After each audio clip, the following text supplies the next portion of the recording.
Tadi sudah kita pelajari gaya Coulomb, merumuskan gaya Coulomb akibat interaksi antar muatan titik. Sekarang saya pengen ngajarin sama kamu menghitung gaya Coulomb kalau misalkan ada interaksi antara keping bermuatan. Jadi saya gambarkan ini ada keping bermuatan di sini. Jadi keping ini punya muatan katakan sebesar plus Q. Jadi Q besar. Kemudian dia punya luas sebesar A, ya. Luas keping. Dan luas kepingnya ini kamu harus pahami nanti luas kepingnya itu sangat besar. Kemudian di sebelah sini nanti saya punya muatan titik. Katakanlah muatan titik saya ini sebesar plus Q kecil yang saya letakkan pada jarak tertentu dari keping bermuatan yang saya punya di sebelah sini. Maka karena ada interaksi antara muatan titik dengan keping bermuatan di sini, maka nanti di muatan titik saya ini akan timbul juga gaya Coulomb yang arahnya, karena ini muatan positif muatan titiknya, kepingnya muatannya juga positif, maka akan timbul gaya Coulomb yang arahnya tolak menolak, ya. Arah gaya Coulombnya ke sana. Nah, untuk merumuskan besar gaya Coulomb akibat interaksi antara muatan titik dan keping, itu rumusnya berbeda dengan rumusan gaya Coulomb yang tadi, yang akibat interaksi antar muatan. Kalau gaya Coulomb akibat interaksi antara muatan titik dan keping, itu rumusnya besar muatan kepingnya kamu mutlakin dikali dengan muatan titiknya yang Q kecil dibagi dengan 2 dikali epsilon 0 epsilon R dikali dengan A, luas kepingnya. Oke, jadi rumusnya adalah muatan kepingnya.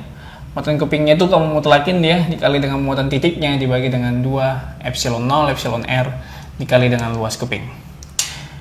Biasanya di beberapa soal nanti kamu dikasih variabelnya rapat muatan. Kalau kamu dikasih rapat muatan itu adalah Q per A. Q per A itu bisa kamu ganti menjadi rapat muatan itu simbolnya sigma. Sigma dikali dengan muatan titiknya dibagi dengan 2 dikali epsilon 0 epsilon R. Oke, catat di sini sigma itu adalah rapat muatan. Rapat muatan itu kalau dirumuskan, rumusnya sama dengan muatan si keping. Ingat, muatan si keping ya, bukan muatan si titik, muatan si keping dibagi dengan luas kepingnya. Inilah rumusan dari sigma. Oke. Ini dia untuk menghitung gaya Coulomb akibat interaksi muatan titik dan keping. Kalau kepingnya cuma satu, sekarang bisa juga kepingnya saya buat 2. Tapi sebelum ke situ, kamu lihat dulu di sini. Bisa kamu lihat di sini bahwa tidak ada pengaruh antara jarak terhadap besar gaya Coulomb yang dialami oleh muatan titik tersebut. Jadi mau kamu letakkan pada jarak berapapun muatan titik ini dari keping bermuatan, tetap gaya Coulombnya adalah sebesar ini.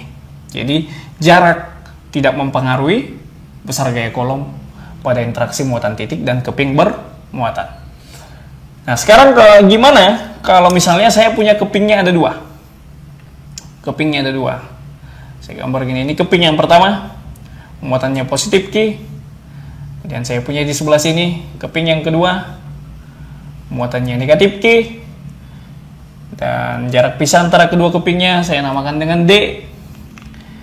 Muatan titik saya letakkan di tengah-tengah, ya. Muatannya itu sebesar plus Q, ya. Nah, pada muatan plus Q ini juga nanti akan timbul gaya Coulomb, tapi rumusnya beda karena di sini kepingnya ada 2. Besar gaya Coulombnya nanti sama dengan besar muatan kepingnya. Muatan kepingnya di sini plus Q, di sini negatif Q, kamu mutlakin aja, dan besar muatan kepingnya itu harus sama ya, sama besar. Plus Q besar dikali dengan muatan titiknya Q kecil dibagi dengan epsilon 0 epsilon R dikali dengan luas keping. Jadi di sini tidak ada lagi tanda 2. Sini saya pisahkan dulu nih rumusnya. Oke. Di sini tidak ada lagi 2. Kalau yang di atas tadi ada variabel 2 di rumusannya. Kemudian ini bisa juga kamu ganti menjadi Q per A, kamu ganti menjadi rapat muatan keping dikali dengan muatan titik dibagi dengan epsilon 0 epsilon R. Jadi ini dia merumuskan gaya Coulomb kalau misalnya kepingnya ada 2 diinteraksikan dengan muatan titik. Tinggal kamu hafalin aja rumusnya. Kalau ketemu soal seperti ini, kamu udah tahu rumusnya nanti ya.